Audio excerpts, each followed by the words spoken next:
Olá, bom dia. Hoje nós continuamos com o lançamento do livro A Mente Inativa, do professor Giovanni Rolla, da Universidade Federal da Bahia. Nessa parte 2 do lançamento, a gente vai falar sobre os capítulos 4 e 5. Na parte 1, nós falamos sobre os capítulos 1, 2 e 3. O capítulo 4 é intitulado Epistemologia Inativista e examina algumas consequências epistemológicas da perspectiva inativista unificada a partir do conceito de informação e propõe que ele deve ser compreendido como a minimização de incertezas pela exploração de affordances, ou possibilidades de ação.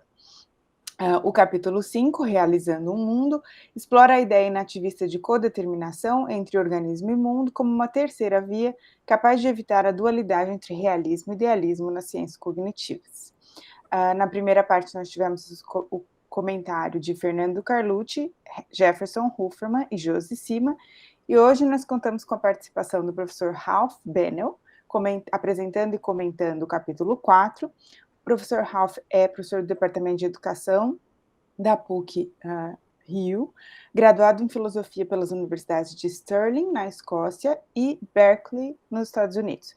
Mestre e doutor em Pensamento Social e Político pela Universidade de Sussex, na Inglaterra. Especialista em Filosofia da Educação, desenvolve pesquisa em cognição, aprendizagem e estética do entendimento, filosofia da aprendizagem, racionalidade, educação, educação, ética e política, e possui uma vasta produção de pesquisa em cognição e aprendizagem. Thales Silva vai apresentar e comentar o capítulo 5, Realizando um Mundo. O Thales é graduado em História e especialista em Antropologia pela Universidade Federal de Minas Gerais. Mestre e doutorando em Ciência da Religião pela Universidade Federal de Juiz de Fora, desenvolve pesquisa em Teoria e Metodologia da Ciência Cognitiva da Religião e atua principalmente em Ciência Cognitiva da Religião, Antropologia Cognitiva, Psicologia Evolucionista, Historiografia Cognitiva e História da Biologia Evolutiva. O livro está disponível no site da editora FI, para download gratuito, e também pode ser encomendada a versão impressa. Passo a palavra rapidamente para o Giovanni, e em seguida a gente continua com o professor Ralph. Obrigado, pessoal. Eu quero agradecer mais uma vez a participação de todos. Obrigado, Nara. Eu acho que tem sido uma experiência muito positiva para mim. E eu com certeza vou trazer tudo que vocês... Eu vou levar tudo que vocês trouxeram daqui para frente para voltar a pensar sobre esse trabalho. Eu saí do simpósio ontem pensando, está na hora de começar a escrever a segunda edição do livro. E eu acho que vai vir mais coisa hoje que eu vou ter que também pensar, e isso para mim é ótimo, é maravilhoso. E eu quero, então, já posso passar a palavra para a Ralph para começar, para a gente já tocar a ficha, então. Obrigado, Nara. Ok, eu posso falar?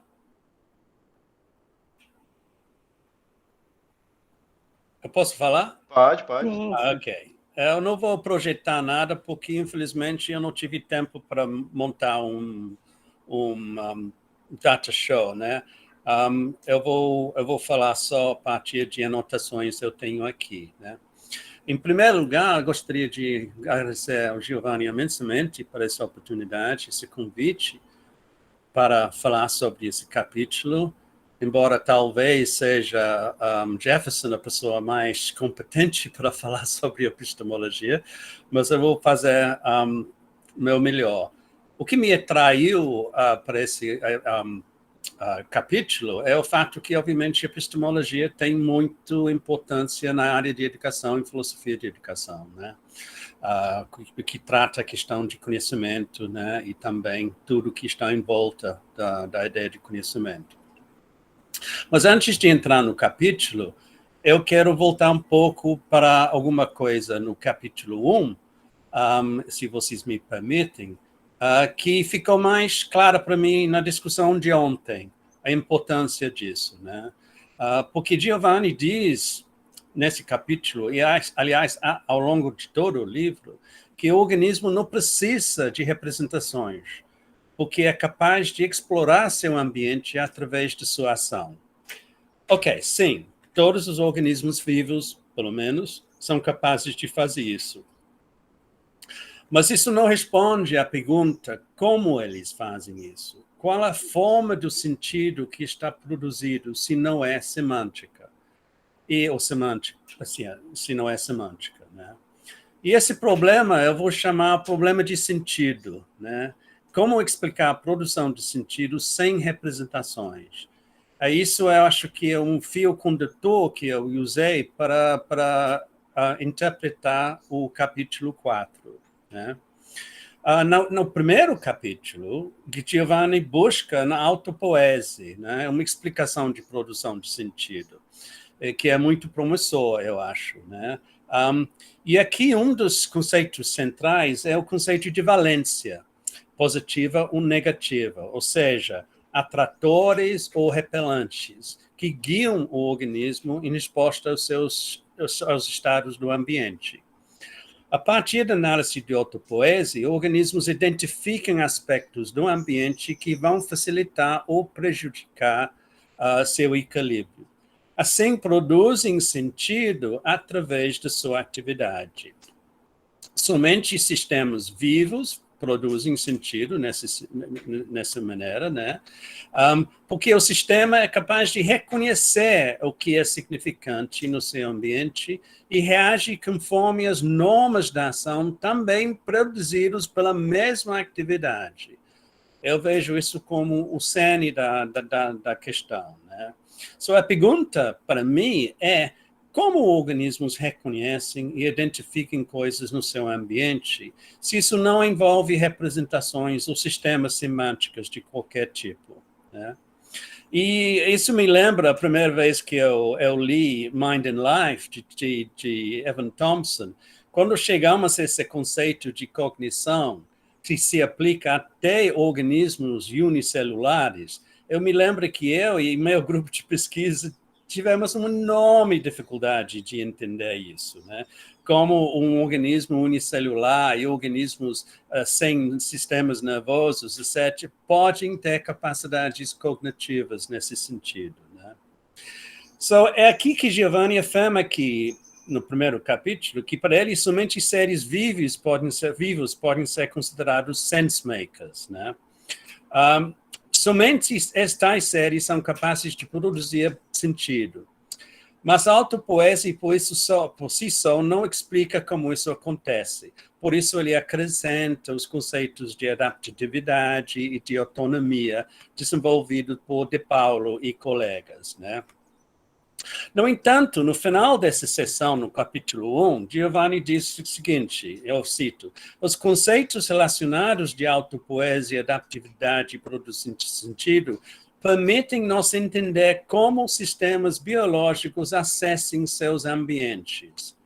O problema aqui é que esses conceitos, por si só, não explicam como seres biológicos acessam seus ambientes, porque não descrevem a dimensão de experiência subjetiva dos sujeitos capazes de produzir sentido.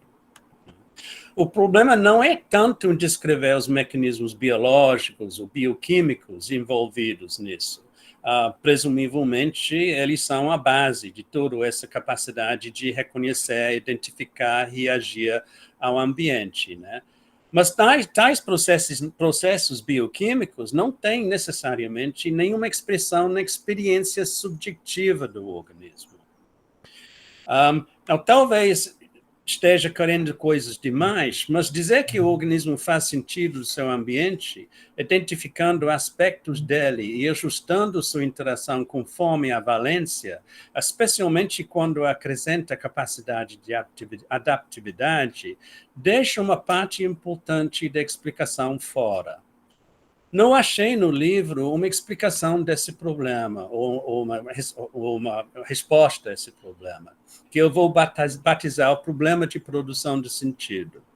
Não achei uma resposta suficiente para tirar minhas dúvidas sobre como isso acontece. Talvez a solução esteja na ideia de valência, e como se expressa na experiência do sujeito, em termos de sentimentos e uma sensibilidade estética expressa em sensações corporais. Eu achei curioso que Giovanni não explora essa dimensão no seu livro, além de menção da Valência na abordagem de Paulo, colegas. E até eles não desenvolvem essa dimensão, que eu saiba. Giovanni Colombetti tem desenvolvido em mais detalhes, de uma maneira compatível com o naturalismo, mas também Colombetti não é uma referência no livro do Giovanni, né?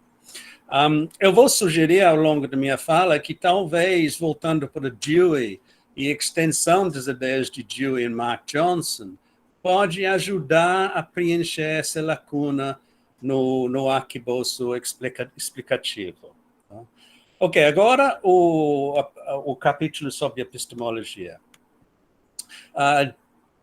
Primeira impressão é que, puxa, isso é sobre epistemologia, porque, como Giovanni diz muito bem no início do capítulo, a discussão dele não segue a discussão normal. Se você pega qualquer livro introdutório sobre epistemologia, você vai ver a definição do conhecimento, a questão de justificação, a questão de verdade, tudo isso que não entra na discussão do Giovanni. Por isso o capítulo é muito instigante, né? Ele nega qualquer conhecimento a priori e propõe que todo conteúdo ou toda prática epistêmica e norma epistêmica sejam contingentes.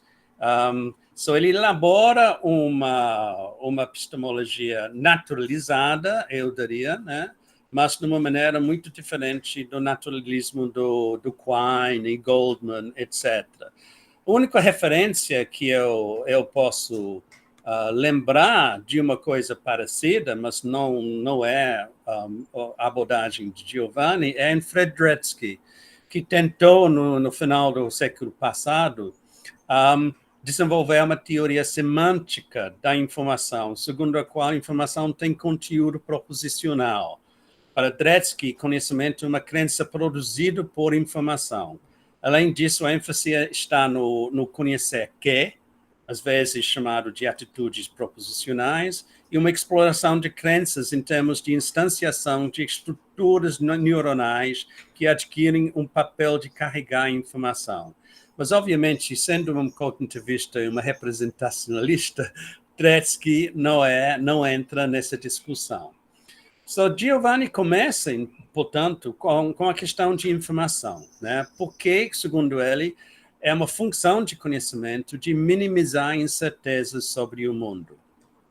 Mas o que é informação?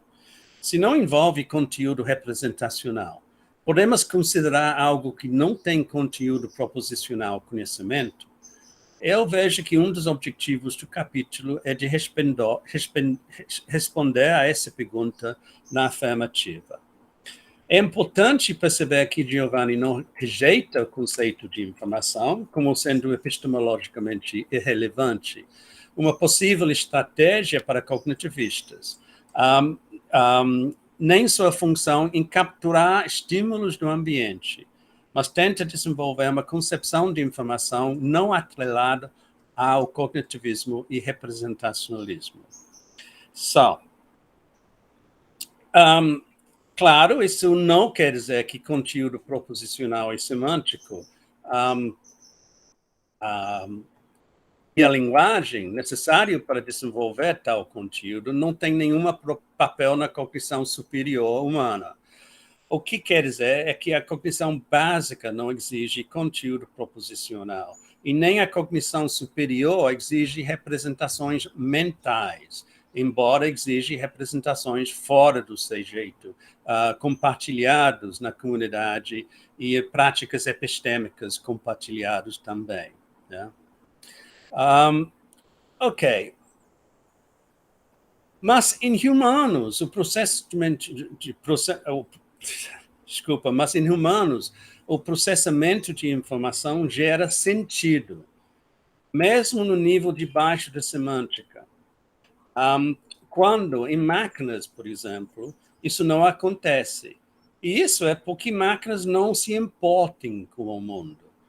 E sua sobrevivência nele, enquanto seres vivos, organismos, se importam, né? O problema, então, se torna como estímulos de carga eletrônica ou a carga alostática que Thales falou ontem, sem significado em si, podem ter sentido ou fazer sentido para um organismo ser capaz de reagir na maneira necessária. Então, Giovanni faz uma revisão de ideias de Schrödinger, Watson e Crick, Shannon e outras. Mas aí ele resgata um pouco aqui a ideia de predictive processing, né? Que é visto como uma maneira de reduzir essa incerteza no lidar com o ambiente na cognição básica. No entanto, não fica claro para mim, pelo menos, como um modelo de predictive processing lida com o erro e a escolha na forma de informação que reduziria a incerteza, sendo simplesmente estímulos sensoriais, presumivelmente sem sentido para o sujeito. Ou como a inferência ativa funciona, não sendo uma forma de inferência que exige a semântica. O fato que tudo opera no nível subpessoal talvez evite a necessidade de incluir uma dimensão semântica, mas ainda permanece a pergunta: como o sistema reconhece um estímulo como um erro para ajustar o modelo e incorporá-lo? Talvez Thales tenha alguma resposta a essa pergunta minha depois. Do que eu entendi, Giovanni não quer rejeitar o modelo de predictive processing e sua função de reduzir a incerteza, mas quer livrá-lo de qualquer conteúdo representacional. Mas como Giovanni mesmo diz, sem representar o ambiente, é difícil entender como o sistema prevê, porque está orientado aos alvos não presentes. Mesmo se relaxarmos a ideia de modelo, ainda precisa de disposições interpretativas que exigem algum tipo de conteúdo. Confesso, não entendo como o fazer sentido é irrelevante para a engenharia do problema de transmissão de informação. Não entendo como cargas elétricas podem ser interpretadas pelo cérebro ou qualquer outro suposto sistema cognitivo quando a informação está recebida em forma de cargas elétricas. Por que o sentido somente entra quando se trata de informação entre sujeitos devidamente aculturados ou de cognição superior, que implica semântica, e não antes? E, claro, Giovanni não diz isso, obviamente, ele acha que o sentido vem antes disso, como foi explicado no primeiro capítulo.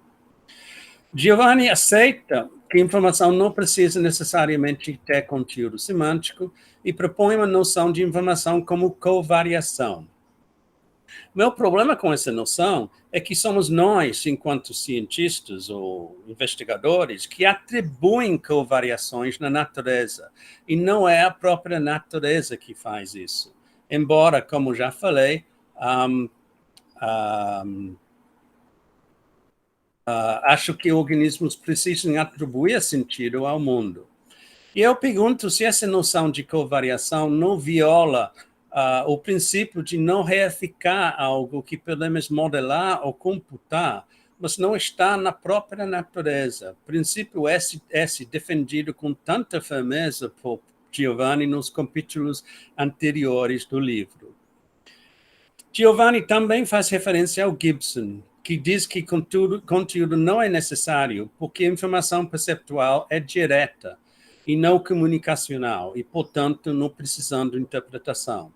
No entanto, a pergunta permanece: como o sistema cognitivo reconhece o estímulo como informação relevante para virar informação para a ação?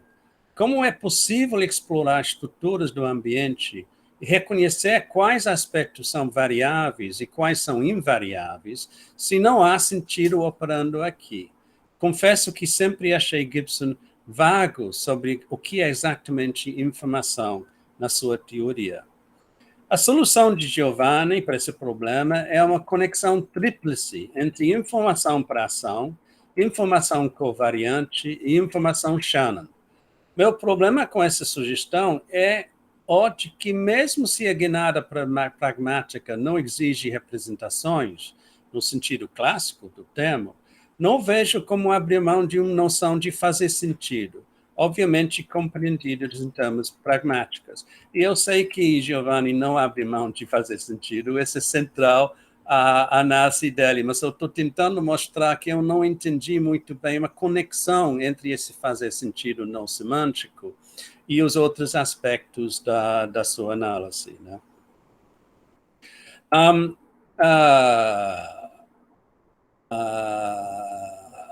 Na tentativa de não se opor às ciências cognitivas e às neurociências, que é uma boa estratégia, e aceitar o vocabulário informacional, acho que é um perigo de jogar fora o bebê com a água do banho.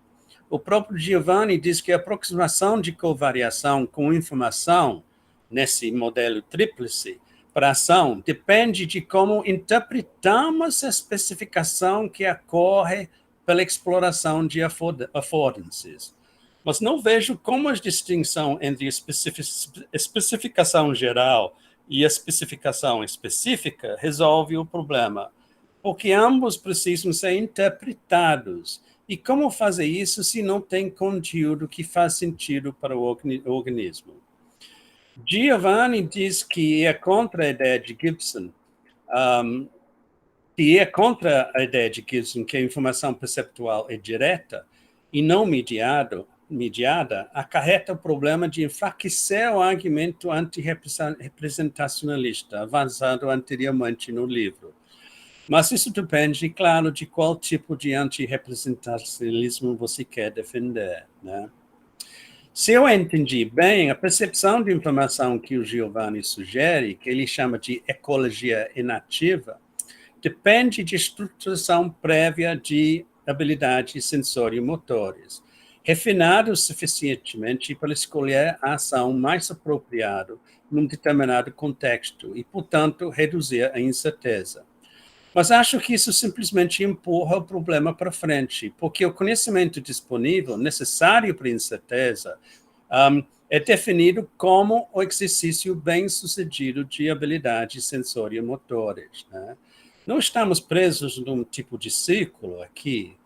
Presumivelmente, essas habilidades precisam de feedback para ser constituído na primeira instância. Mas qual tipo de feedback está esperado aqui? O refinamento das habilidades na prática pode acontecer sem nenhuma dimensão de sentido? Claro que não. Giovanni não diz que pode. Mas voltamos para meu problema de sentido. Como o organismo sente, como o organismo tem experiência subjetiva daquelas suas habilidades sendo bem sucedidas ou não.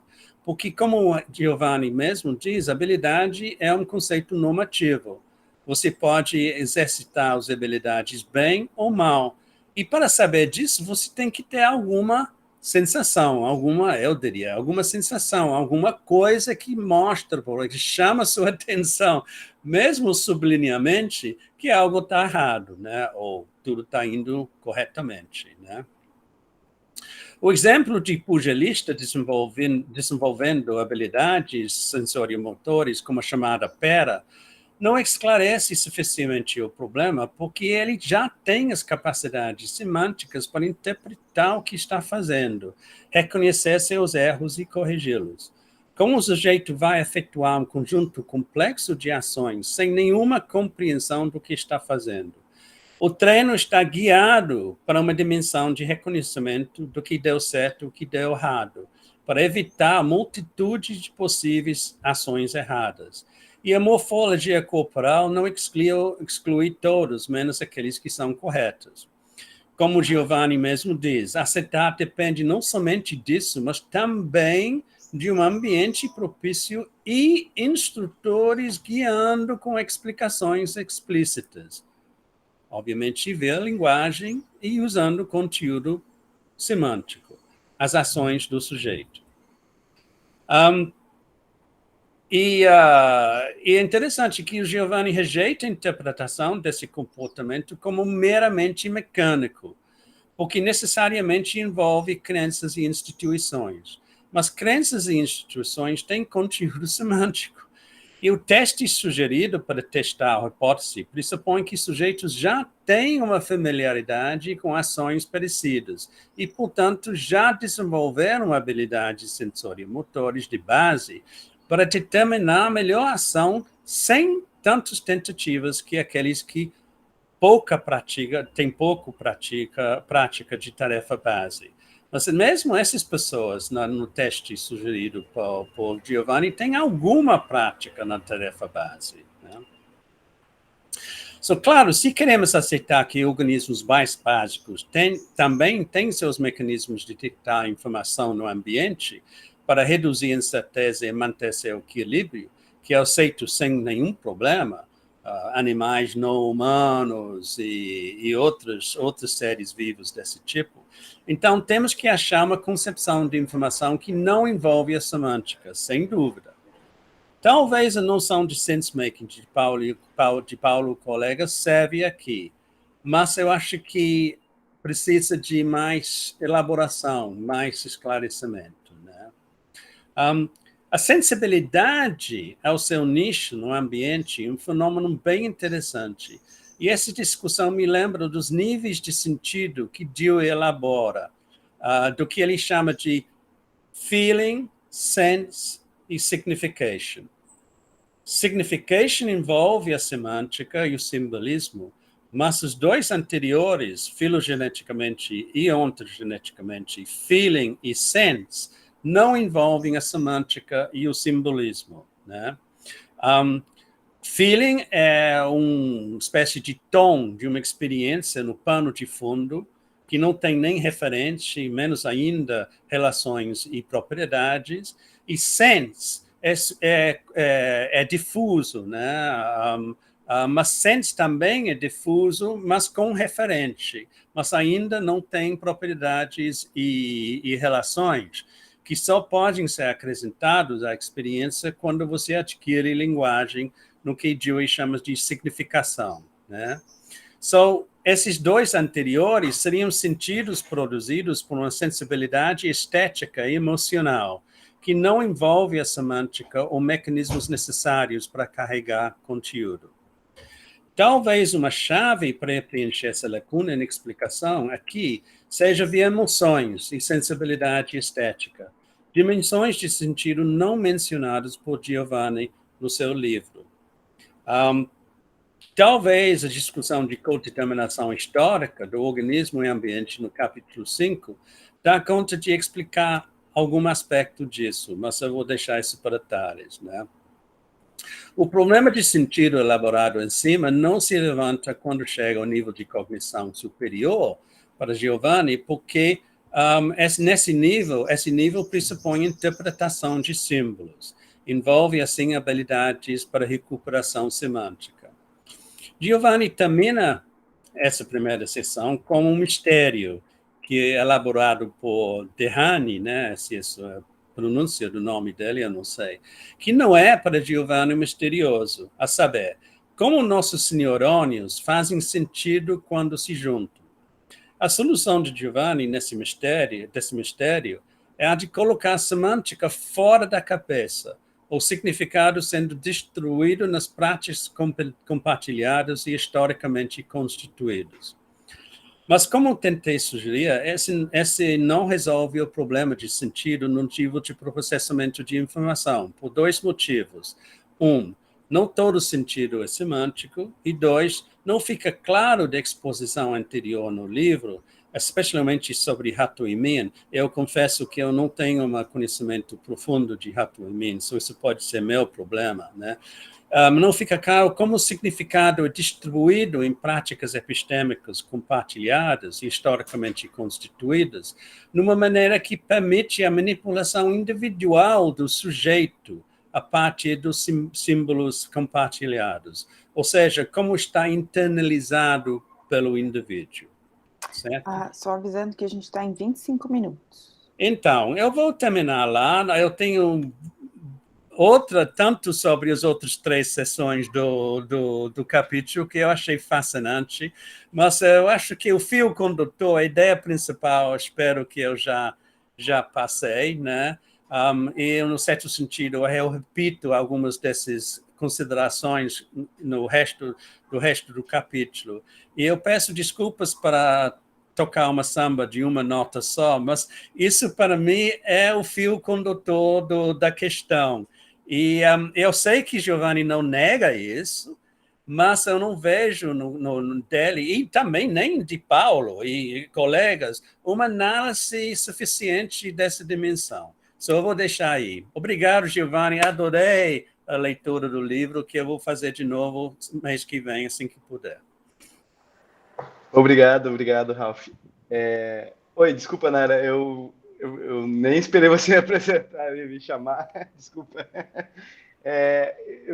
Primeiro eu quero agradecer essa leitura tão atenta, e realmente, se eu estava com a sensação de que eu tinha que escrever a segunda edição, agora eu estou com a certeza de que realmente falta muita coisa, e mesmo para cobrir esses temas principais que eu me propus no começo, eu acho que é muito convincente seu argumento de que falta uma explicação relativa da questão experiencial, subjetiva, enfim.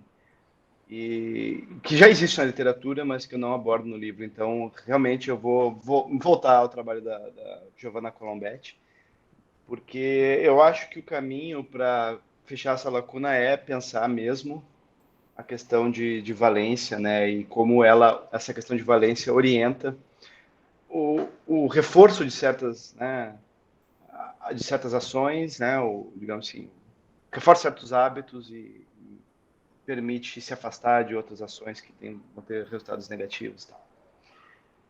Eu adorei todas as dicas, Rafa. Eu vou tentar te responder da melhor maneira que eu possa agora sobre o problema da produção de sentido, se eu entendi bem essa questão e outras coisas que apareceram aqui. Eu não acho que eu vou conseguir ver tudo, porque tem coisas que eu realmente vou ter que estudar mais para ter maior embasamento. E se eu entendi bem, o problema que você apontou, do problema de produção de sentido, é que os conceitos relativistas, autopoiese, autonomia, adaptatividade, essas coisas todas, ela não explicam, né, esse aspecto experiencial. Eu começaria, né, pela questão da valência, mas ainda assim esse problema ele reflete nas outras explicações que eu estou tentando construir nesse capítulo, que vão envolver questões epistemológicas como conhecimento prático, entendimento e assim por diante. Aliás, se eu posso só... O entendimento científico eu achei muito interessante, porque a ideia é que o cientista manipula objetos, modelos, nesse caso, né? E essa manipulação de objetos, esse engajamento material com os objetos, estimula o entendimento científico. E isso tem muito... É interessante que Malafares fala muito sobre isso, mas você tem ele mas você não cita ele no corpo do texto, mas você tem ele no bibliografia, né?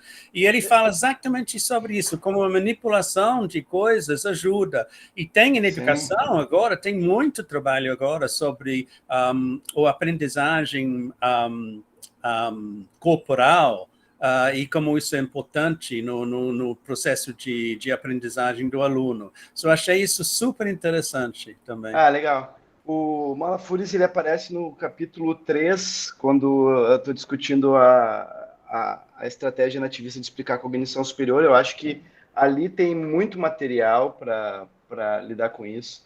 E se não no 3 ou no 5, quando eu falo um pouco sobre, né... Desculpa, eu li uma vez só, tem que ler. Não tem problema.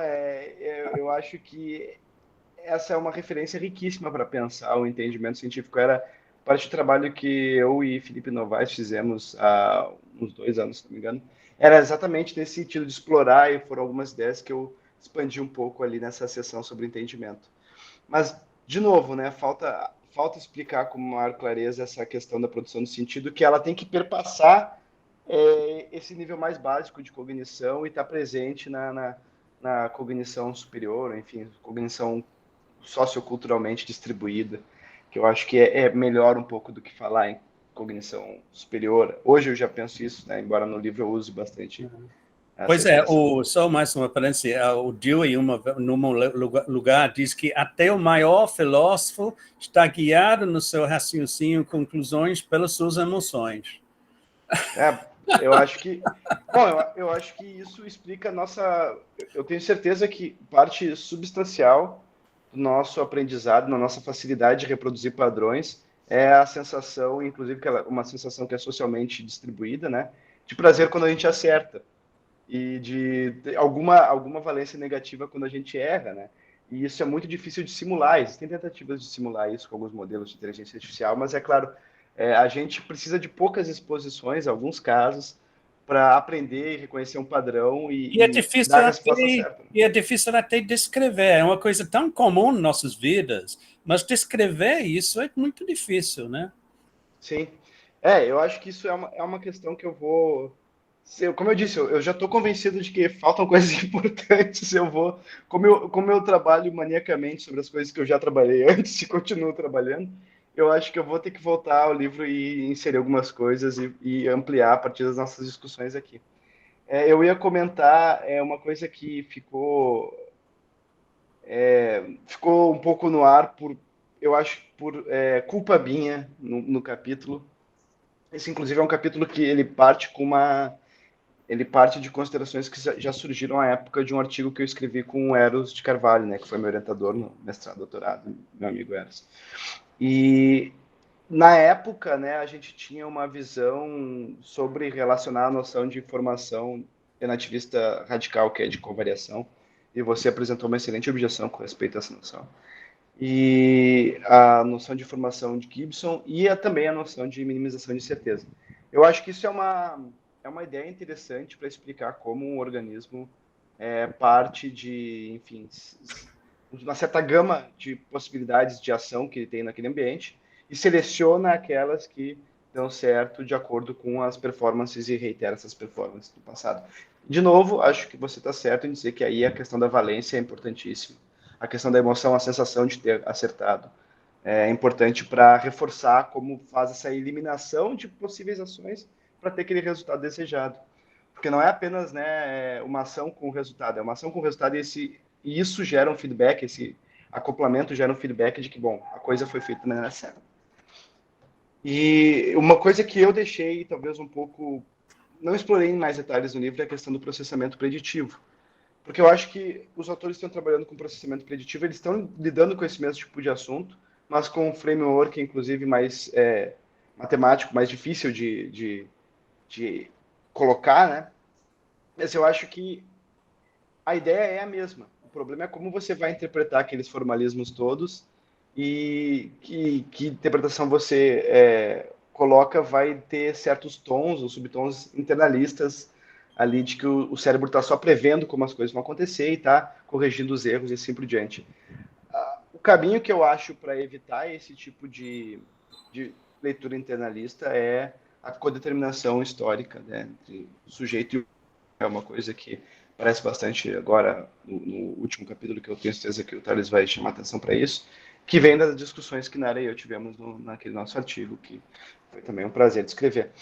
E eu acho que o segredo para evitar esse internalismo é não pensar o modelo como o organismo como se pegar um recorte momentâneo do organismo como modelo e separar ele do resto do mundo e daquela relação histórica, inclusive ontogenética, né, e filogenética que o organismo tem com o mundo.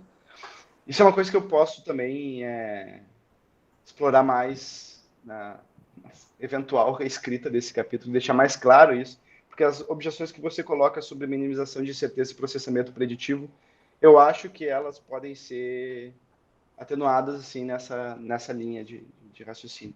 Oh, eu não tenho dúvida. Minha questão não foi que não pode ser resolvido com suas ferramentas, é o fato que eu senti uma certa falta dessa dimensão, né, na discussão. Você está correto. Eu acho que é uma coisa importante se explorar mais. E por fim, só para a gente, eu não sei se a Nara está cuidando aqui, eu não sei quanto tempo eu estou falando. Eu estou legal no tempo. Tá legal. O que eu acho que assim a questão gibsoniana, acho que ela é importante para ter digamos, uma perspectiva não só do que acontece internamente ao organismo ao estabelecer aquelas relações de sucesso entre exercício de habilidades sensório-motoras e mundo, mas da perspectiva do mundo para o organismo, o que o mundo oferece para o organismo. E eu acho que isso dá para ser combinado em vários níveis, né? O nível da explicação de como a ação ocorre e o nível da explicação subpessoal de como o organismo minimiza aquelas incertezas e explorando as affordances. Então, isso é importante também para a ideia mais que aparece no fim do capítulo sobre entendimento científico.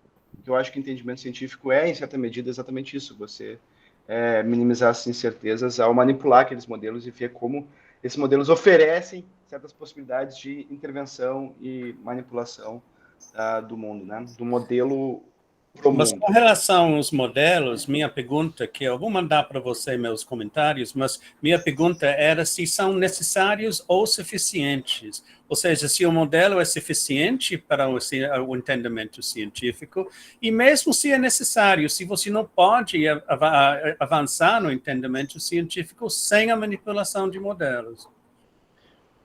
Eu acho que pode, então ele não é necessário, mas eu acredito, sim, agora pensando por cima, né?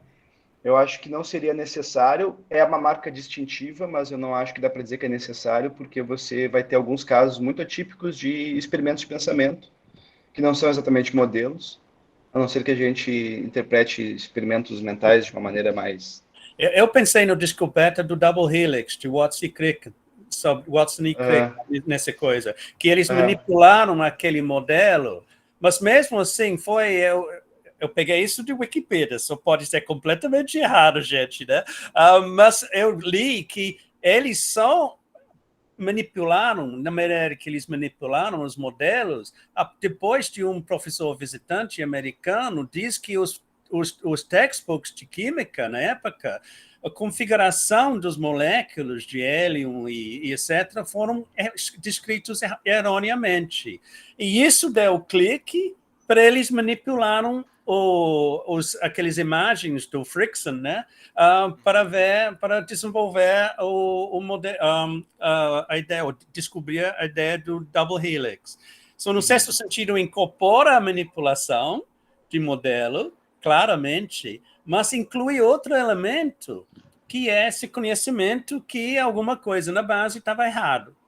Claro, eu acho que como uma atividade científica ela é essencialmente, distintivamente, socioculturalmente distribuída, sempre vão haver outros fatores que estão orientando esse tipo de insight, né? O aha moment, que se diz, né?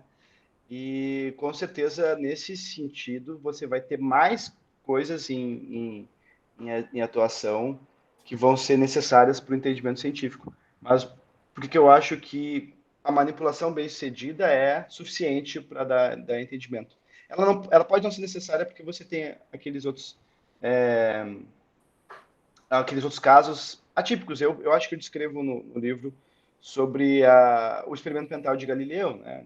Jogando as coisas lá da torre, que ele nunca jogou de fato, ou pelo menos não tem por que afirmar que ele jogou, mas a imagem de que ele jogou e calculou, enfim, fez o experimento mental, um teste sobre dois corpos de massa diferente caindo ligados por uma corda e assim por diante.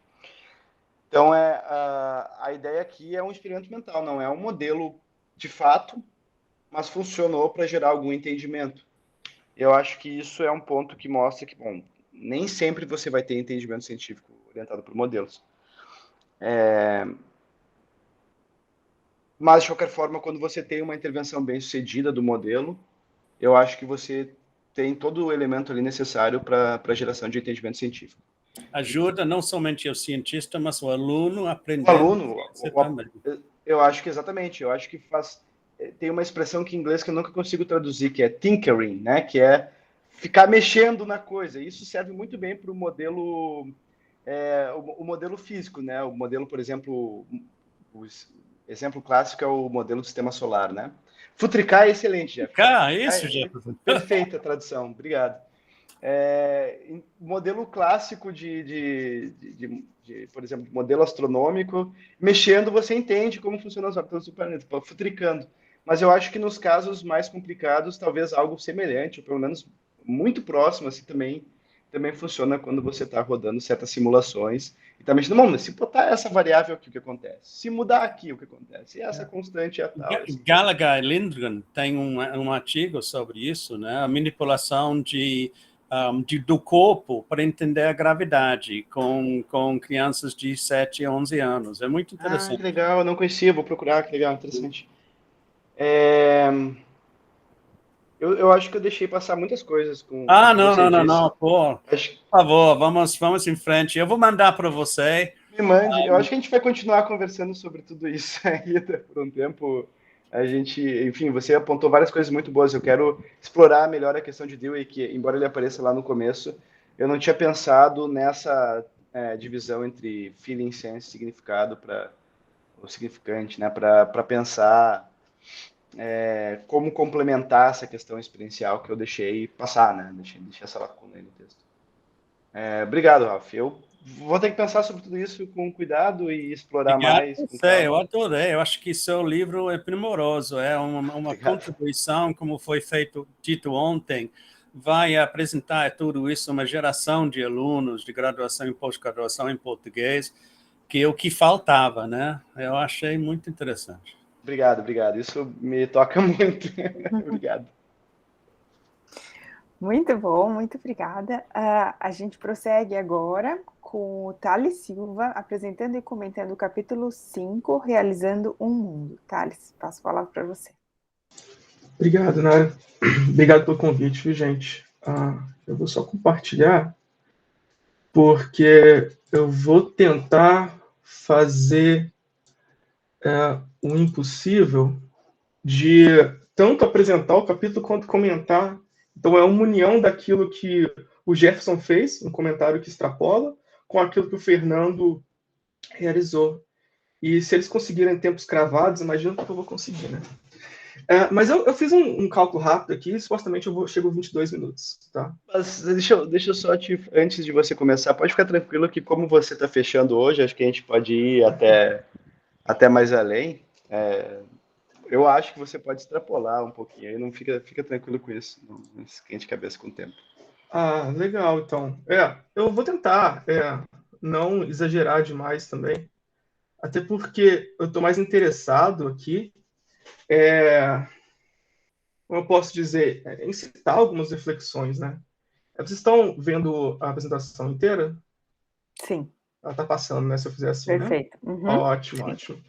Então, bem capaz que minha participação aqui esteja ligada ao comentário que eu fiz no Twitter sobre uma parte do argumento que a Nara e o Giovanni realizaram no artigo que eles publicaram agora no meio do ano, né? É um artigo que ele é meio que central, assim, a uma parte do argumento do Giovanni nesse capítulo. Eu até peço desculpas, eu de fato não esqueci que eu falei para vocês que eu ia enviar o material que eu estava comentando, mas assim, eu tenho uma justificativa que eu estou entalado com a escrita da tese, mas quando sair eu mando uma coisa. Mas a observação que eu quero fazer para vocês, e que eu acho que é interessante, e vocês já devem ter notado isso, é que implicitamente, tanto ao capítulo aqui quanto ao artigo de vocês, teve uma crítica da forma como os ativistas radicais utilizam a evolução. Aí eu vou te perguntar, por que a primeira pessoa que citou o artigo de vocês é justamente o Ruto? Entendeu?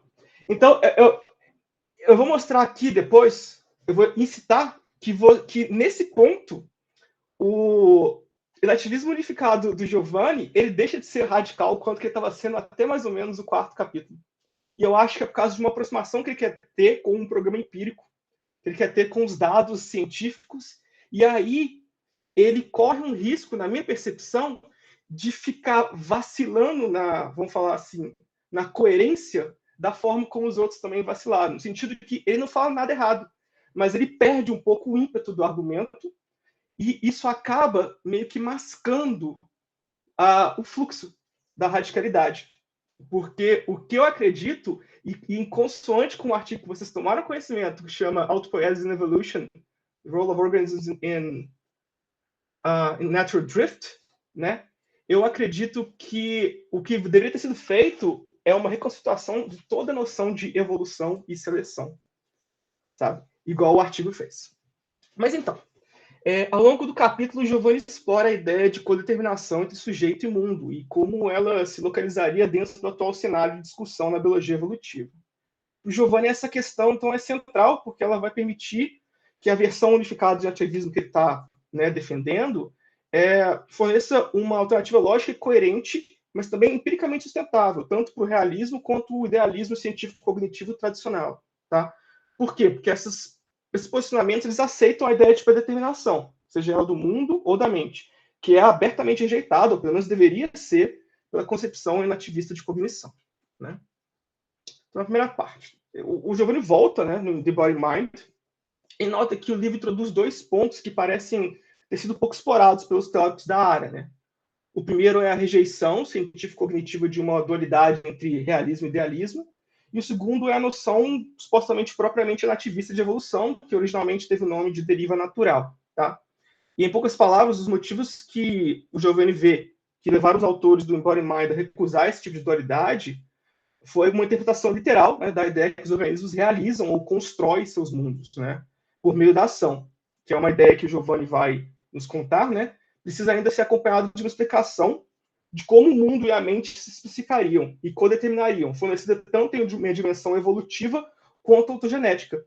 É interessante aqui, uma coisa que não é uma crítica, mas o próprio pensamento do Giovanni, ele pede um dualismo, evolução e ontogenia. Um dualismo que ele tenta transpor no argumento, mas como ele usa um modelo que tenha como base a união de 2 sistemas dinâmicos que tradicionalmente foram desenvolvidos no neodarwinismo, ele acaba tendo que voltar direto a isso, evolução, um nível filogenético e um nível ontogenético. Existem sistemas ou filosofias da vida que já trabalham isso de uma forma muito mais constante. Nesse artigo que eu indiquei, o Autopoiesis and Evolution, inclusive o termo seleção e evolução não é citado.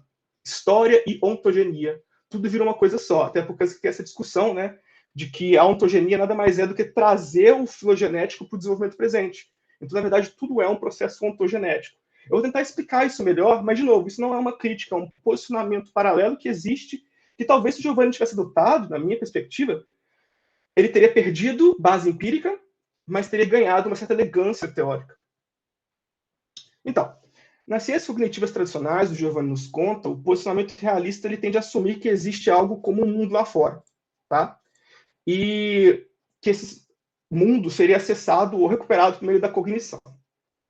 Na grande maioria das vezes, o que isso acaba afirmando é que os organismos cognitivos possuiriam acesso parcial a uma realidade dependente, que isso ocorreria por meio das representações mentais. Ele faz isso por causa que ele vai mencionar a psicologia ecológica, que também tem acesso realista, lá atrás. Então, aqui ele está pegando a ideia de percepção indireta. Vale a pena mencionar que, segundo Giovanni, esse tipo de perspectivismo pode, inclusive, se infiltrar, né, em análise nativista se elas não enfatizarem a codeterminação histórica entre organismo e mente. Ou seja, se essas análises assumirem que habilidades sensóriomotoras apenas serviriam como interfaces para revelar os aspectos disponíveis de um mundo pré-determinado. Por outro lado, as mais raras, né, atualmente mais raras perspectivas idealistas nas ciências cognitivas tradicionais seriam aquelas que tendem a envolver a projeção de um tipo de mundo interior representacional, feita de uma maneira que seja independente do mundo exterior. Né? Os 2 capítulos anteriores falam bem disso. A questão, então, é saber como podemos coerentemente rejeitar essas 2 predeterminações. Né? E para o Giovanni, o primeiro passo é notar que a ideia de um mundo predeterminado só parece fazer sentido se a gente se deixar levar para uma noção presentista de percepção. Ou seja, como algo que é confinado em um momento qualquer do tempo. É só se concebido dessa maneira que parece mesmo que nossos sistemas sensoriais estariam apenas absorvendo informações externas, disponíveis de maneira independente de qualquer interação cognitiva. Mas aquilo que o Giovanni vai nos trazer é que essa compreensão é, no mínimo, esse no mínimo foi eu que coloquei, porque ele não coloca, fala, tá falso. É, no mínimo, errôneo. Porque tudo aquilo que percebemos possui um histórico bastante longo de interação com os outros seres vivos. Fora o fato de que nossas próprias capacidades de discriminação são habilidades refinadas ontogeneticamente, no meio de processos que incluem a interação cognitiva com nossos coespecíficos. Esse mesmo tipo de reflexão, o Giovanni vai falar para a gente, pode ser utilizado contra a ideia de que a mente operaria de maneira independente de uma interação prévia com o mundo, ou seja, um idealismo. No entanto, né, o que ele vai nos alertar é que as habilidades sensoromotoras elas podem nos levar a um tipo de idealismo velado, tá? mas para que isso não ocorra, é necessário realizar a distinção entre 3 níveis diferentes de narração. Né? No primeiro, é a ideia de emergência da cognição desde a coordenação de padrões sensoriomotores, e esse sim é um nível que, se for isolado, ele parece que está preocupado apenas com o papel do agente. Tá? Então, idealismo e solipsismo. Né? Então, pega a relação ambiente e agente, foca só no agente. Mas sempre tem 2 níveis. Né? O segundo é a maneira como as ações do organismo modificam o seu ambiente, e em escalas temporais mais amplas, né? Essas modificações poderiam literalmente realizar o mundo. Né? E a segunda, que seria o terceiro ponto, né? Um caso que o Giovanni cita como específico dos seres humanos, aí vai ter muito antropólogo que vai bater de frente com ele, de como o mundo físico que nos é realizado dá origem também ao mundo sociocultural. Tá? Assim, tem muito antropólogo que bateria contra, mas muito antropólogo que estaria a favor. Tá? É só um mente de contento. Então, segundo Giovanni, o nativismo implica uma clara rejeição ao chamado adaptacionismo empírico, ou seja, a tese que afirma que a adaptação dos organismos aos seus ambientes é o único fator responsável por sua evolução. Para o programa adaptacionista, a unidade de análise e aptidão não é a estrutura do organismo como um todo, mas seus traços, que são artificialmente e problematicamente, o Giovanni vai contar para a gente, através dos estudos do Gould e Linton, eles são isolados do resto do corpo. Tá? Afinal, conforme os nativistas e um número crescente de teóricos na biologia enfatizam, a seleção atua sobre o todo orgânico, porque organismos não são coleções de objetos discretos, eles são unidades integradas, compostas por múltiplos caminhos causais que influenciam o seu fechamento organizacional. Outra coisa que o Giovanni vai falar para a gente é que a gente tem que resistir à exclusividade que o adaptacionismo, atribui ao papel da genética na emergência dos fenótipos. Tá? Porque, para eles, existe uma espécie de mundo independente, que é dado, e que exerce pressões externas aos organismos, que, por sua vez, sobrevivem se expressam o fenótipo mais apto a essas pressões externas. Tá? Mais do que isso, esse fenótipo, essa expressão fenotípica, ela é causada por uma informação genética que é por si também dada, e totalmente dependente da ontogenia do organismo. Entretanto, aquilo que o Giovanni vai mostrar é que, pelo menos em condição normal, ou se a gente excluir os testes excessivamente, né, controlados no laboratório, diversos outros fatores e interações para além dos genes parecem causar e ser causalmente relevantes, na determinação do fenótipo dos organismos. E que é inspirados por esse tipo de observação que os autores do The Body Mind desenvolveram uma forte objeção ao adaptacionismo, porque fica evidente, tá, que ele possui semelhanças com o posicionamento internalista cognitivista. Por quê? Porque tanto o adaptacionismo quanto o cognitivismo pressupõem uma correspondência ou ajuste, respectivamente, a pressões causais e estímulos que são fundamentalmente externos. Tá? Então, algo interno que está ajustando a isso. E, portanto, não é de se estranhar que a rejeição nativista do modelo cognitivista da mente acompanhe uma reação semelhante ao modelo biológico, que, de certa forma, seria o seu correspondente, o adaptacionismo. O desafio, então, é utilizar as críticas incorporadas pelos nativistas para construir uma narrativa evolutiva própria, positiva. Um projeto que foi originalmente concebido como deriva natural e, mais tarde, foi desenvolvido e rebatizado como evolução inativa pelo Thompson. Né? O Giovanni vai, então, trabalhar um pouco em Body Mind e vai sugerir que, no livro, existe o apontamento de uma troca na lógica evolutiva. Tá? A ideia é sair de uma lógica na qual a seleção é um processo que guia e instrui a tarefa mais apta, para uma lógica na qual ela não possui mais esse papel, mas ela meramente estabelece os parâmetros que viabilizam a vida. Tá? Aqui a noção de satisfação acaba virando central.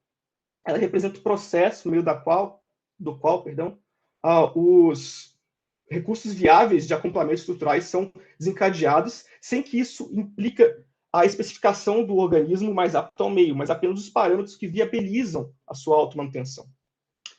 E como essa satisfação acaba demandando o desencadeamento de diferentes acoplamentos estruturais, a ideia de ambiente que disso resulta é uma na qual ele é fundamentalmente inseparável dos organismos e suas ações.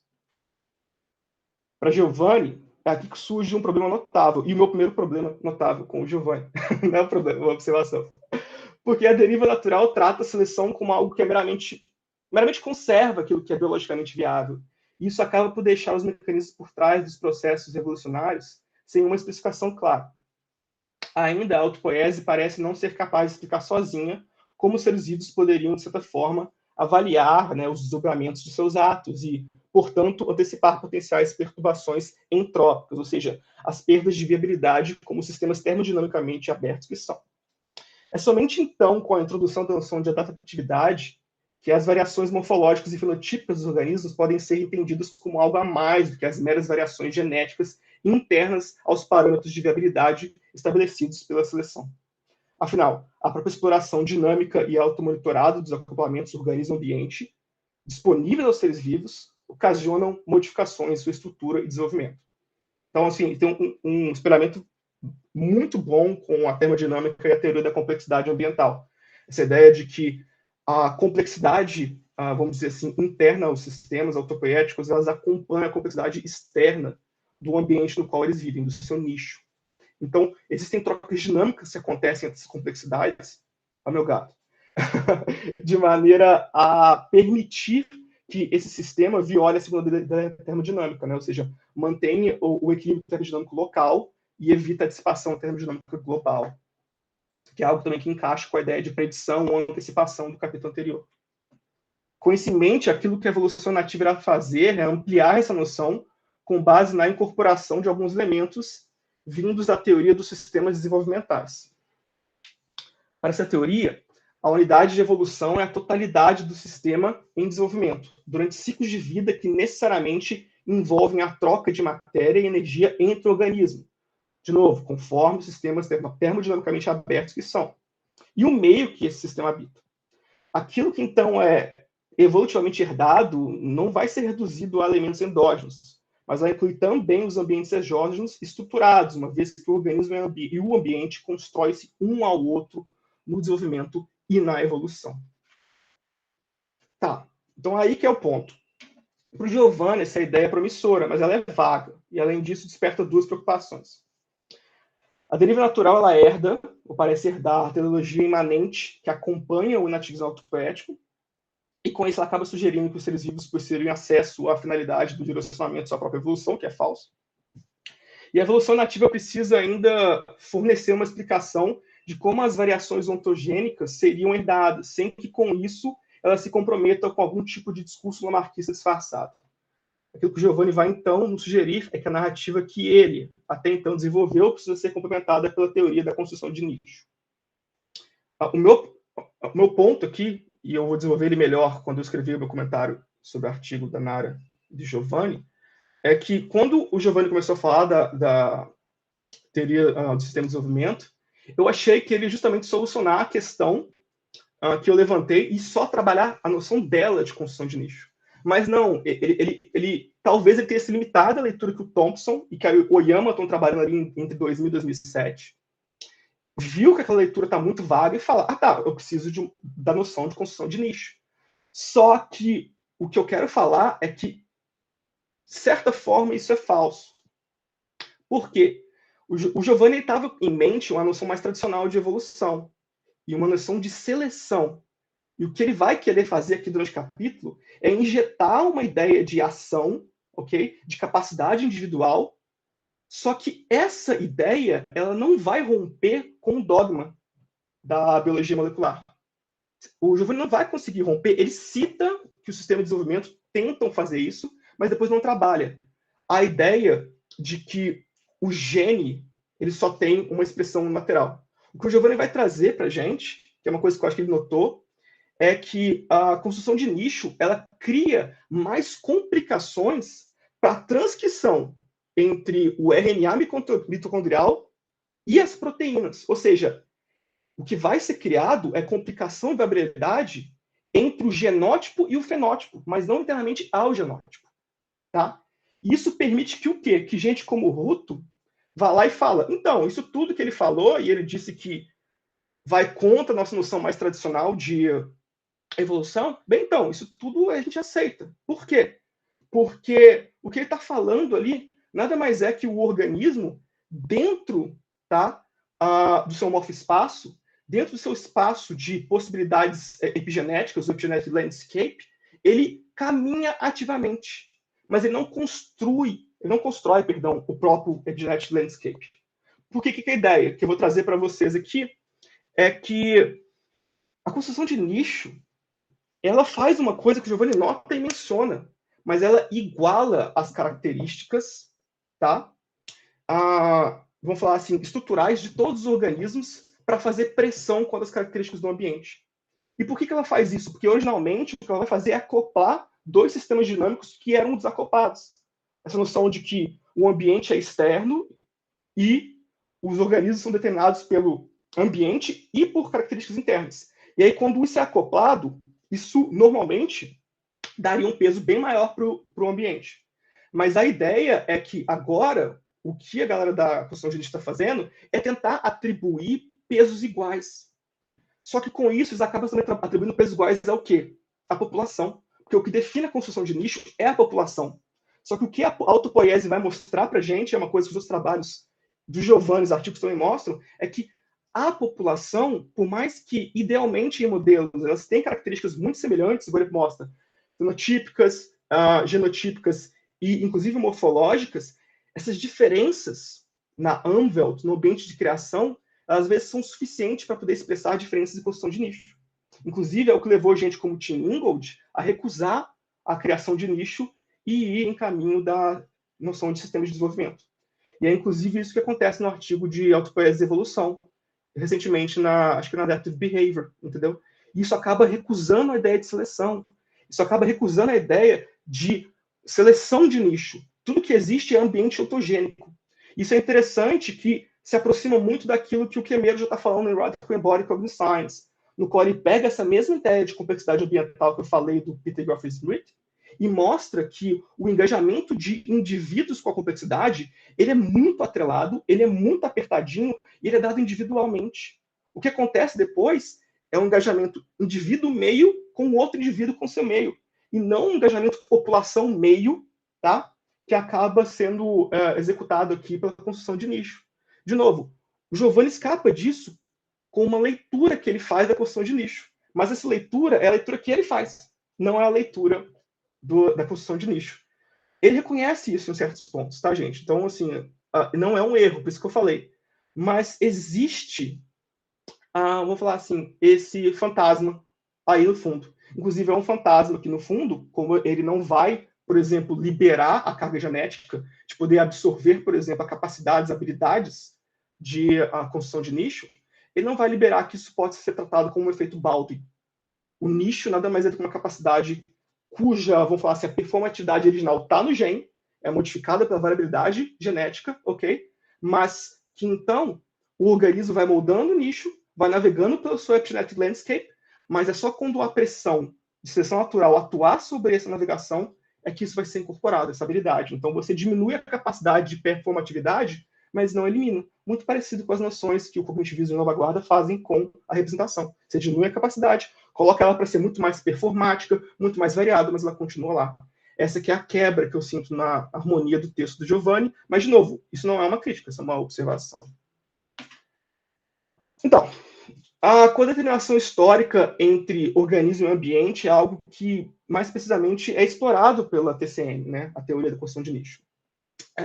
E por construção de nicho, aqui, a gente entende o processo pelo qual o organismo, através do seu metabolismo, das suas atividades, das suas escolhas, modificam seus próprios nichos e os nichos dos outros organismos. Ou seja, a soma das pressões da seleção natural às quais a população é exposta. A soma das pressões da população natural. Ou seja, existe sempre um poder externo, é curioso, o engajamento indivíduo, ambiente, desenvolvimento, e depois esse engajamento com o ambiente externo. A matemática, a equação, por causa da herança histórica neodarwiniana dela, ela acaba gerando esse problema. Tá? Mas, de novo, como o Giovanni trabalha conceitualmente, não existe problema nenhum aqui. Aqui, aquilo que está sendo colocado em destaque é o fato de que os seres vivos necessariamente modificam o seu ambiente e suas trocas energéticas habituais, ao buscar por recursos, ao corresponderem à complexidade de seus ambientes ou simplesmente na excreção de detritos. Logo, para a TCN, tanto as variações dos estados do organismo quanto as variações dos estados do ambiente ocorrem em função de ambos, organismos e seu ambiente. Uma própria exploração de teoria de complexidade e da termodinâmica fora do equilíbrio vai mostrar exatamente isso. Então, é um outro ponto que existem fatores teóricos bem robustos que corroboram com essa interpretação. Giovanni nos conta que, assim como o nativismo, os teóricos da construção de nicho reconhecem abertamente a relevância evolucionária da agência, tratando-a como a capacidade intrínseca de um organismo vivo individual agir sobre o seu mundo e, portanto, modificar sua experiência dele, incluindo modos que não são nem predeterminados e tampouco aleatórios. Com isso, fica claro que os seres vivos não são meramente passivos às as pressões que provocam sua adaptação, mas também desencadeiam alterações ecológicas em seu meio, algo que pode, inclusive, ser herdado de forma não genética por seus descendentes. E, se forem suficientemente estáveis, essas alterações ecológicas podem se tornar os próprios hábitats das gerações futuras, oferecendo novas possibilidades de engajamento e exercendo pressões que, tanto em paralelo quanto influenciando a herança genética, abrem novos caminhos evolutivos para os organismos.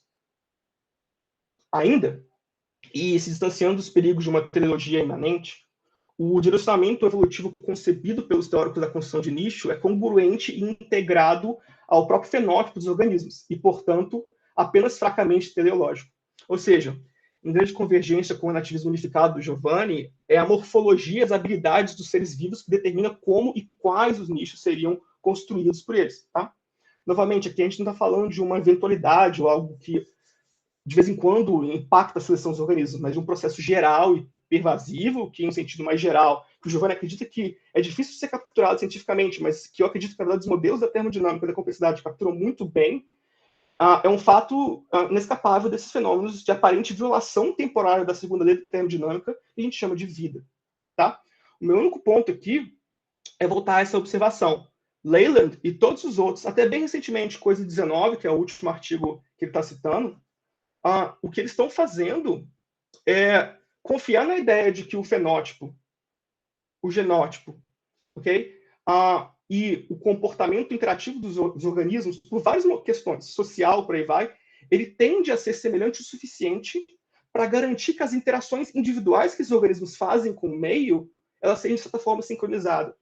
Só que o que modelos recentes estão mostrando é que a sincronia, nesse tipo de leitura, só acontece de duas formas. E essas duas formas acabam tornando uma noção de seleção de nicho meio que, tipo assim, ela não tem papel funcional, fica igual a representação. Por quê? O que acontece ou a alteração, vou dizer, de um certo organismo específico, ela vai se sobressair perante as outras, e para isso você precisa de coordenação e cooperação, ok? Regras, normas a nível social, por exemplo. Isso você pode explicar pelo engajamento de 2 e mais indivíduos, não pela seleção do nicho, ok? Ou, aí que a gente não quer. A ideia de que o quê? De que uma interação de um ou mais organismos, o que ele está fazendo, na verdade, é seguindo uma seleção natural, seguindo algo superior, sacou?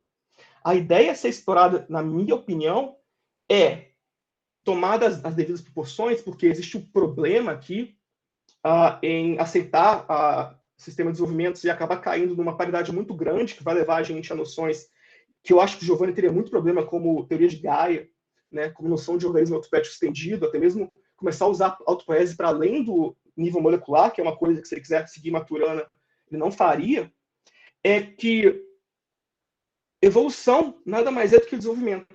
E os sistemas que estão desenvolvendo e alterando o seu nicho de desenvolvimento, eles estão continuamente se esforçando para que isso continue. Então, na verdade, o que acontece é que a evolução é um processo histórico. O que você tem são equações de reação de fusão que mostram que a carga energética que ela é jogada na molécula, independente de qualquer informação genética, se é que existe algo como informação genética, ela é o suficiente para quebrar a simetria. Isso acaba o quê? Quebrando o dogma da genética molecular. A ideia é conservação e modificação de inserção de carga genética. Logo, os próprios sistemas termodinâmicos abertos, eles, entre aspas, têm uma agência, um esforço enorme de manter esses ambientes. E essa agência tem que ser aprendida. Tem que haver cooperação e continuidade. E mais do que isso, cada espécie compartilha isso com aquilo que é produzido pelas outras espécies. É curioso que é exatamente isso que o Giovanni quer. Mas, na minha opinião aqui, como ele confiou na teoria da construção de nicho, ele acaba, por causa do tipo de formalidade que a teoria implica, dando liberdade para interpretações que talvez não sejam, sabe, ideais. Vou correr um pouco mais aqui. Estamos em 28 minutos. Show, eu vou terminar. Eu vou parar de comentar e vou comentar essa última parte. Perdão. Sob uma interpretação, então, nativista da cognição, fica bastante claro como as atividades cognitivas dos organismos, que são interativas, situadas e corporificadas, acabam transformando uma realidade física externa em um ambiente, ao mesmo tempo em que essa dinâmica transforma, por sua vez, a própria cognição dos seres vivos. Tá? Então, os ambientes que a gente acessa cognitivamente são um meio co-construído por nós, nossos antepassados, perdão, e os vários outros seres vivos com os quais a gente interagiu. Tá? O que faz com que todo o processo cognitivo seja uma realização literal de um mundo historicamente habituado. Giovanni deixa claro, tá, que isso não nega a existência de uma realidade física, tá? Mas isso vai meio que reformular aquilo que ele trazia naquilo que escreveu com a Nara, né? Uma noção do que é ter acesso ao mundo ou uma realidade, tá? E esse ponto, tá? Porque é aquilo que a ideia de que aquilo que está ao alcance da nossa cognição é e será necessariamente modificado pela nossa ação e a dos outros seres vivos, pode ser usado, inclusive, com o esclarecimento do argumento em favor da compatibilidade entre nativismo e psicologia ecológica, tá? Porque com a teoria da construção de nicho, aquilo que a narrativa nativista herda seria apenas um tipo realista e não subjetivo de construtivismo, que é totalmente harmonizável, tanto com a metafísica quanto com a perspectiva epistemológica da psicologia, né, evolucionista. Perdão, evolucionista, ecológica. Adiantando um pouquinho, então, para poder fechar, em poucas palavras, a noção de que as coisas existem independente de nós ainda é congruente com a observação de que essa existência é historicamente determinada pelo engajamento com seres vivos, concessores de valor e transformadores do seu mundo vivido. Tá? Em resumo, então, ao longo do capítulo, o argumento principal de Giovanni, que eu acho que é muito bom e muito bem executado, de novo, sou muito efusivo, parece que eu estou criticando, mas eu estou empolgado, é que, embora promissora, a ideia da deriva natural parece ser incompleta e pouco clara, porque ela não nos permitiria entender como a herança não genética seria transmitida de um modo que seja robusto o suficiente para afetar e orientar a própria evolução. Aqui é a construção de nicho que nos possibilita um melhor reconhecimento de um direcionamento causal vindo dos organismos para o mundo. Quando e se estável, ok? Esse direcionamento, ele oferece um feedback ecológico e não genético para a evolução propriamente nativa dos seres vivos. Vou fechar, então, fazendo um comentário. Um comentário que vem do Ian Hodder. Ian Hodder foi orientando Dom Malafox, que sintetiza a minha preocupação.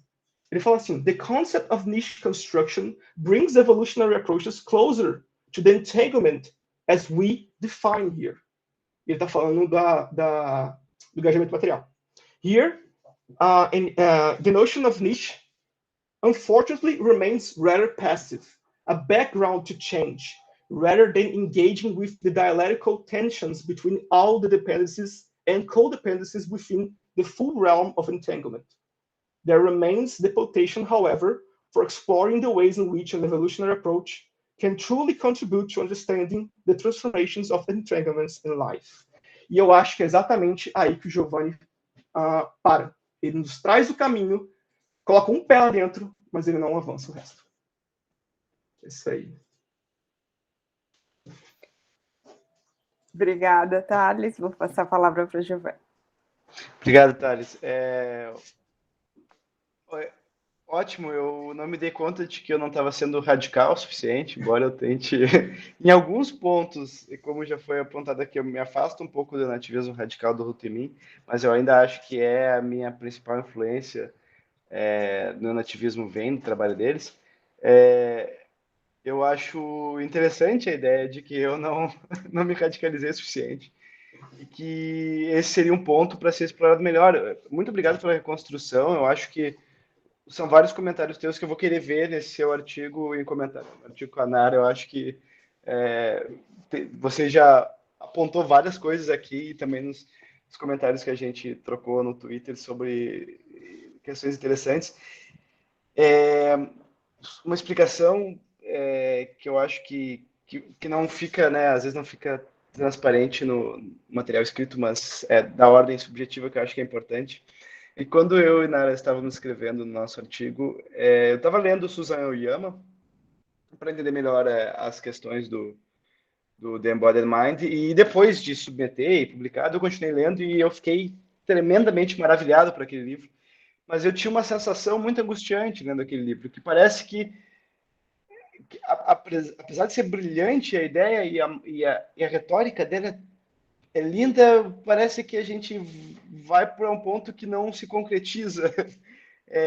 Eu não sei, eu acho que essa é uma desvantagem que também muitos trabalhos em ativismo têm, de fazer propostas muito boas, que às vezes há uma frustração em dizer, tá, mas como que acontece isso?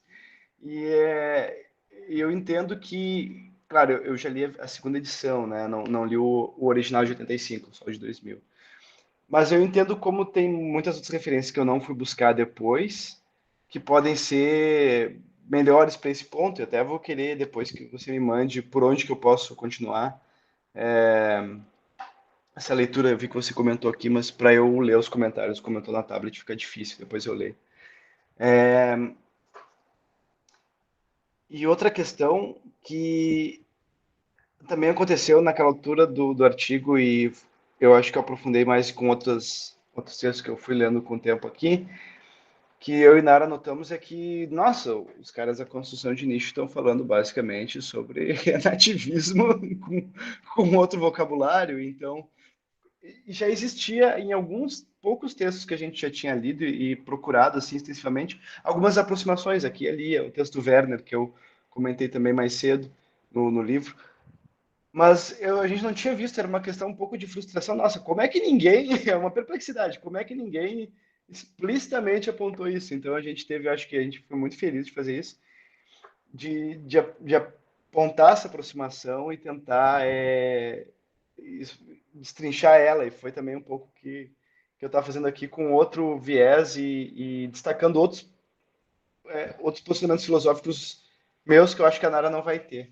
Daí tem que ir no detalhe para a gente ver exatamente onde são as divergências. Surgiram várias, né, na escrita do artigo, que a gente muito inteligentemente omitiu e se esquivou para os pareceristas não nos pegarem.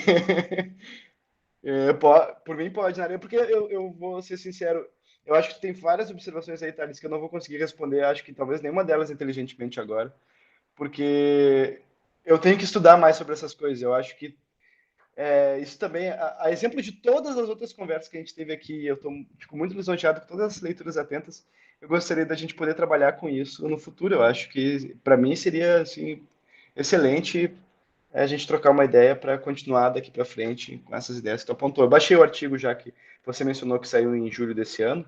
Eu não conhecia, então fiquei, nossa, super surpreso que tinha saído uma coisa nessa mesma época.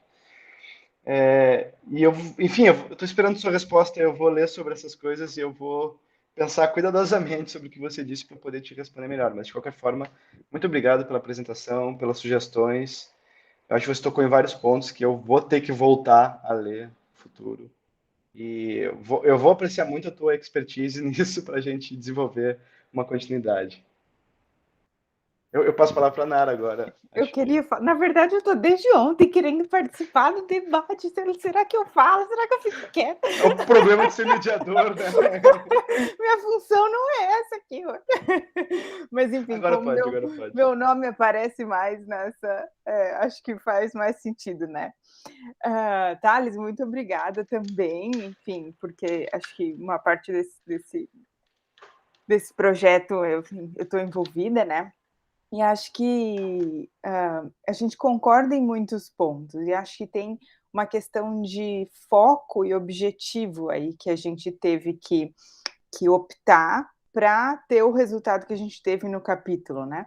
Então, várias coisas que você mencionou, por exemplo, a questão da cooperação, da importância da cooperação, a questão de, acho que um fator, assim, muito, muito importante é isso de ver todas as relações organismos e ambiente como um sistema. E a diferença de enquadramento também. Bom, quando você pensa da perspectiva do organismo, como que você vai compreender isso? Você tem que compreender isso como parte daquele sistema. Mas quando você pensa numa população, né, quer dizer, você tem diferentes níveis aí de enquadramento para entender essas relações que estão acontecendo. Então, e a complexidade está em todos os níveis. Enfim, tem N coisas que são N noções, conceitos, inclusive até fazendo um pouco de referência ao que o Ralph falou, né? A questão da experiência, a questão no caso do enativismo, da teoria dos corpos linguísticos, a gente tem a noção de a noção de senciência ali na base, né? Por isso que a identificação vida e cognição. Então, todos esses elementos, eles estão lá no background da teoria enativa e, tipo, a gente tem que considerar eles. Só que se a gente vai falar de cada um deles, a gente não escreve um artigo. Então, a gente meio que tem que direcionar e tem que acreditar que o leitor vai estar pressupondo, né, essas coisas para poder dizer... Porque a contribuição de um artigo, em geral, é uma contribuição pequena, ela dá um passo, né? E ela tem que repousar ali em N outras coisas. E depois também tem os pontos de divergência que a gente tem que ver como que a gente acomoda. Mas, enfim, muito legal. Botar para baixo do tapete, né? Mas aí, tá aí mais um projeto futuro, nós três aí. Eu acho que a gente tem material aí para continuar conversando. Só realizar um comentário. Ia ser muito massa. De novo, é por isso que eu falei que é só uma observação. Exatamente isso que você falou, Nara, e envolve muito o que o Giovanni falou, essa sensação de quando você estuda Oyama e o Griffiths é justamente essa. A galera chama aquilo que chama sopa desenvolvimental. Eles jogam tudo ali, não parece que... E é por isso que acontece muito isso. Os sistemas de desenvolvimento eles são ótimos para psicobiologia, psicologia de desenvolvimento escolar, para você descrever o que está acontecendo. Mas se você fazer processos preditivos, até mesmo simulações, eles são terríveis. Eles não foram englobados bem pela biologia, assim como a autopese não foi. Muito na filosofia, pouco nos modelos, justamente por causa dessas questões. Então faz todo sentido. O Giovanni, a minha sensação ele queria fazer uma proposta programática, ok? De pelo menos parte de como é que fala, gente? Como é que fala? Pesquisa? Gente, esqueci. Programa de pesquisa? Programa de pesquisa, exatamente, Eu tô lembrando daquele artigo que foi debatido no CLEA. Ele quer fazer pelo menos unir com a parte teórica do programa de pesquisa, ok? Só que para isso, eu acho que ele fez certíssimo. Ele não podia cair na sopa do Development of Systems Theory, porque senão não ia dar futuro, não ia dar o que trabalhar, entendeu? Ele só ia trazer mais complexidade. E aí entra no que você falou, e mais do que isso, não ia ter argumento para ser trabalhado. Então, assim, isso acontece. Esses tipos de queijo suíço, esse tipo de buraco na argumentação, ele é típico do quê? De ciência. Entendeu? É muito parecido com a ideia do quê? Na minha perspectiva, pelo menos, né? De uma intervenção nativista. Ele pegou um bloco do pensamento e falou assim, interfere, entendeu? Em vez daquilo que eu acho que, aí sim, né, o Thompson e a Oyama querem, e não é coincidência, mera coincidência, né? Primeiro grande programa de pesquisa que foi chamado de filosofia da vida não foi o nativismo, foi o sistema de desenvolvimento. Depois o Gregg vai trazer e falar assim, tem uma coisa muito parecida aqui. Justamente por causa disso, né? Esse todo englobado, ele inclusive tem mudanças que a Nara mencionou para Maria. Por exemplo, construção de nicho não carrega ontologia relacional, não carrega metafísica processual, mas o nativismo parece que carrega. Então tem que ter quase uma mudança da própria biologia para poder encaixar bem. Coisas que filósofos estão pedindo, né? Mas é algo que ainda está bem no futuro, assim, ao nível da ciência. É isso aí. Eu estou indo nessa direção da ontologia relacional. Eu estou tentando convencer o Giovanni a vir, mas ele também... Você pega o Whitehead lá e... Essa parte eu estou de acordo. Essa parte eu estou junto. O problema são as outras coisas que eu ainda não me convenci, mas eu acho que você... Se alguém pode me convencer aí do resto, é você. Muito bom, gente.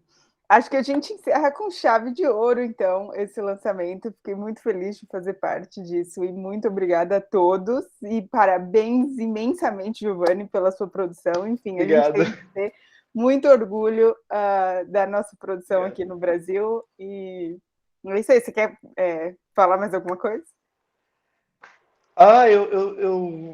Eu vou chovendo molhado. Eu quero agradecer a vocês todos, porque isso foi excepcional. Eu nunca tinha passado por uma leitura tão assim rigorosa e atenta do meu trabalho e conversar com as pessoas que eu admiro tanto, assim, não só academicamente, mas pessoalmente.